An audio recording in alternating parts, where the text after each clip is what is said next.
Hi, I'm Alex Howard, and welcome to Conscious 2. And in this interview, I'm talking with Malcolm Stern. Hi, Malcolm. Hello, Alex. And Malcolm is the co-founder of Alternatives. And Alternatives is the UK's leading organiser and host of spiritual talks and workshops. And over the years, had everyone from Ram Dass, Thich Nhat Hanh, Eckhart Tolle, Deepak Chopra, Marianne Williamson, really the world's shining lights, let's say, in spiritual teachings. And we thought we'd explore in this interview the story behind Alternatives, how it came into being, and how it's developed and evolved over the years. So thank you, Malcolm, for being here. Thanks, Alex. And yes. I was just asking you just off camera how it started, and you kind of launched off into this pretty wild story. So yeah, how did Alternatives come into being? Well, it was a pretty wild story, actually, because I was an estate agent, and I sort of started to get interested in some spiritual things, and I discovered Pir Vilayat Khan, who was the head of the Sufi order. And Pir Vilayat created a play, a dance and singing wild, mad play called The Cosmic Celebration, which was the story of masters, saints and prophets through the ages. And we spent about 6 months rehearsing this play, and then we performed it at St James's Church in Piccadilly, which for me was, why are we performing this at a church? But okay, that's fine. And we performed this play, and it was wonderful. It was really, really enjoyable. And I danced as an angel. It's a bit weird, but that's a funny vision. It was a funny vision, yes. At the time, I was a bit more angelic looking, I think, as well. But Donald Reeves was the rector of the church, and he was a very visionary rector, and a very unusual Christian who had a very broad perspective. And at the end of the cosmic celebration, he said every church in the land should have a cosmic celebration. I thought, this is extraordinary. And we got into a dialogue with Donald about the possibility of putting on a series of lectures that would bring about some of the vision for spirituality. Now, interestingly, Donald had a vision for what St James's was, and he had the vision of lighting 7 lamps. And one of those lamps was spirituality, another was political awareness, another was interfaith ministry, another was deep Christianity, and he was very passionate about lighting these lamps at St James's Church. It was the Queen Mother's Church, and when he took over in the church, there were an average audience of between 6 and 15 on a Sunday for his services. And he created passionate, rigorous services as well. So he was excited about the possibility of doing a series there. And we started off with a small chat in the Wren Cafe, which was then there, which was attached to St James's, and maybe we get half a dozen people that would come along and be talking about spiritual matters. And then after a while, we thought it would be really good to start getting speakers. So we started putting speakers on, and then we had a few bigger events, and we started using the church and Monday night was our choice because it felt like not much happened on a Monday, so it was a really good idea to do Monday nights. And it's about the only night in London not a lot happens. Exactly, it's a night where you go, well, I'm all right, I'm free on a Monday. Yeah. So it felt like a really good connection to get on with that, and we started putting on some talks, and it's gradually built over 3 or 4 years. And I got into a dialogue then with Roger Housden from the Open Gate Trust, who was bringing over, all the Americans were starting to come in at that point in time, and a lot of really big speakers were coming in, and he was putting on workshops for them. And we did a deal with him where we'd do, in effect, the teaser for the workshops, we'd do the talk beforehand. So suddenly we were getting people like Ram Dass, Joan Halifax, who was the first woman to walk across the Sahara solo, Thich Nhat Hanh, a lot of really powerful speakers, and suddenly we were filling the church. And we got lots of those coming in over the years, and we got an impetus, a momentum that sort of took it into being the place where people would come to explore spirituality. And it's so interesting how these things start, and it sounds like it was fairly just organic, like it was a few just series of conversations and kind of ideas. Yes. What was the point where you were like, wow, like something's happened, like this is more than just a kind of, a few kind of talks that are happening? I think what I started seeing were that people were coming regularly. We created a community. It started to be a place where people came because they wanted nourishing, and they wanted to come regularly on a Monday night, no matter what we were putting on. And then I felt a real responsibility that we had to put on something that was profound. It doesn't necessarily mean the most famous people in the field, but it meant that we would put on people who had something to say. We were very careful not to put on cults. We were very careful not to put on things that would go against Christianity, because we were in a Christian church. And that's a very interesting point, because from a slightly outside perspective, one of the things that's been very clear over the years is there's been a real care played to the curation in terms of who, and I kind of wonder what are the criteria? Like when you're sat there in a kind of meeting thinking, who do we want to come and speak this season at Alternatives?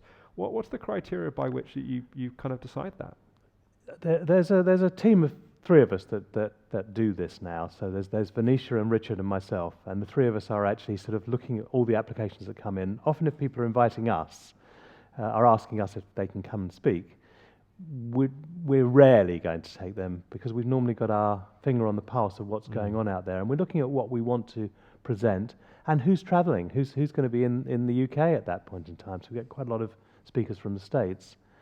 I think the criteria is, that they, for me, the main feature is that they are purveyors of wisdom, that they're bringing something wise through. Secondly, that the audience is going to want to hear them, that they're bringing something interesting as well. Thirdly, that they've got a following, that they've built a following. I think it's not really the place to launch new speakers, although occasionally we will do that. We'll be very inspired by somebody. But mainly it's because there's a sense that if people come, they know that they're going to see something of quality, and they're going to see something that's already on the map. And sometimes we'll find someone new and fresh who really brings through something extraordinary. Well, what are some of your favourite moments that have happened over the years? Like you kind of when you look back over the last kind of I guess it's 30-something years now, and what are the moments that stand out for you? It's 34 years now, which is 1982 we started. And I think some of the favourite moments are when people come and they deliver something that melts people's hearts. So for me, I discovered Ram Dass because he came through with Roger and the Open Gate Trust, and we put him on 3 times during the 1980s when he was still travelling. And for me, it was like that depth of devotional wisdom, and you actually could see the change in the audience. You could see the audience really dropping in to a very different place, because Ram Dass was transmitting a real wisdom. Then we had people like Richard Bandler, one of the founders of NLP, who felt like a sort of an American bad guy. He was sort of like a really rough, tough sort of, you wouldn't want to cross him in a dark alley, but he had some very powerful techniques and a very different angle on things.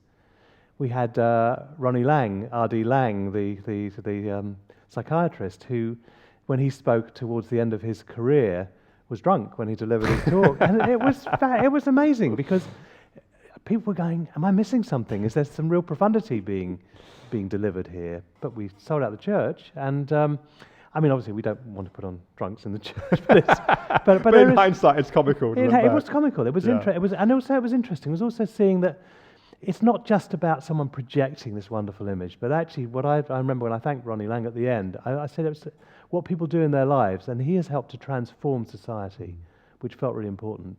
We had Thich Nhat Hanh in the church, and you watch this silence, this real depth of silence as people listen to a man who was clearly a master of what he was doing. And we've had young people who sort of like who lift the energy as well in a very different way. And I think I had seen in my ignorance that age equals wisdom. You earn your spurs through learning when you're young. When you live through your life. Yeah. When you live this through your life. And we've had people like Thomas Hubel, who looks a bit like Jesus and who's in his early 40s, but actually he delivered such a powerful transmitted speech. Yeah. And I thought, I have to revise my opinions that actually you earn your spurs through living this out through your whole life, and then finally you come back and teach it. Some people are born with something incredibly powerful, and even in their 20s or 30s, they could be bringing that through. Yes, I know you have Jeff Foster. And we've got Jeff Foster, who's definitely one of that new breed. Yes. Gabby Bernstein. We've had quite a lot of people who are passionate and youthful, as well as people who are experienced and wise and older. And what's your dream or vision for the future of alternatives? I know that you of course it evolved from just the Monday night talks. That there's now also many different workshops and other kind of elements. But what does the next 34 years of alternatives look like? I think what I saw early on was that what I didn't want to create was a place where there would be this wise person on stage and there'd be this bunch of sponges in the audience who are soaking up this wisdom. I wanted it to be very interactive, and that has grown with me as well. For me, what I see in courses that make a difference in people's lives are often ongoing courses, are places where you're coming back again and again, and I know that you've been involved in Ridwan, which I was also involved with, which is an ongoing course. And the ongoing nature of it delivers the goods. And for me, what I want to expand into is much more of the ongoing nature, to do masterclasses, to do sort of maybe a series of 6 talks or 6 workshops. So I would like to see it expand into those realms. And as part of that, I think that Conscious 2 have a great part to play in getting that out to a larger audience, but also in capturing those moments on film. Yes, because we should say that part of what we're here talking about is we're collaborating to live stream and record some of the high-profile events that happen at Alternatives. That, of course, we feel very excited about. And I think for me, if I look at my skill set, I would say probably the biggest skill I have is in tuning in. So when you say, how do you pick your speakers? It can be, they've written a great book, they've got this, but actually there's something about them that I tune into. I feel attuned. And that's the work I've been working with ever since I started as an estate agent and then became a psychotherapist. It was that a little bit of a changing career, but some similar skill sets. Although I was tuning into what people wanted, what the houses and the flats they wanted. So, but I think that's, for me, that's very exciting. That's that tuning in. And so for me, when we first started in dialogue with you, I tuned into the fact. I have to be careful because it's like there can be an arrogance. I tuned in, blah, blah, blah, but you have a sensitivity. I have a sensitivity, and I tuned into the fact that you were in alignment with our vision, and so you can just go, well, we'll film this, and you get sort of something that's just a pictorial record, or we will capture this in a way that the sensitivity brings through as well. And for me, that's what's exciting about working with Conscious 2, is that we feel like we have the same aim. I feel like what I'm looking to see is a fairer, better world, and a world where wisdom will prevail and where we'll start to become much more than we've ever been. And I remember sort of on the front of my flyers, I used to have a quote from Robert Louis Stevenson which said, "To be who we are and to become what we can become, that is the sole purpose in life." Beautiful. Beautiful. Yeah. And I also, maybe as a final question, I wonder, 34 years is a long time that Alternatives has been around, and I wonder how that's been for you, being a kind of a custodian of that. And I imagine, your life, of course, will have developed and evolved much over that time, and perhaps what role Alternatives has played in supporting that. I feel really inspired by stepping back into Alternatives. I was a trustee for a long time, and I'm now hands-on again with Richard and Venetia. And the three of us are running it, and I feel younger. I feel like a sense of purpose. I feel like I'm doing something that matters in the world. Yes. And I'm delivering what it is I can deliver. So for me, Alternatives, I just want to follow the zeitgeist, really, and to see what it is we could possibly do, and to expand in the areas. Effectively, we're in a process of educating people into a place of wisdom and into a place of a potential society that could be very different from that we live in now. But we already have the dawning burgeoning ideas that are coming through. Beautiful, beautiful. Well, Malcolm, thank you so much for kind of being here, and it's an amazing story, and it's always, people kind of see things as they're formed and often don't realize the many steps in the journey, in a sense, that's kind of behind that. But also, I'm very excited from a Conscious 2 perspective to collaborate and, be part of the future of something which has such a rich and amazing history to it. So thank you, Malcolm. Thank you, Alex, and I definitely see you as part of our future. That's great. Thank you. And thank you for watching. And please do explore, if you haven't already, the Alternative channel here on Conscious 2. We're gradually, building that up more and more, capturing through live stream recording some of their high-profile events. And also there'll be other elements like interviews and courses that will develop over time as well. So please do check that out, and thank you for watching.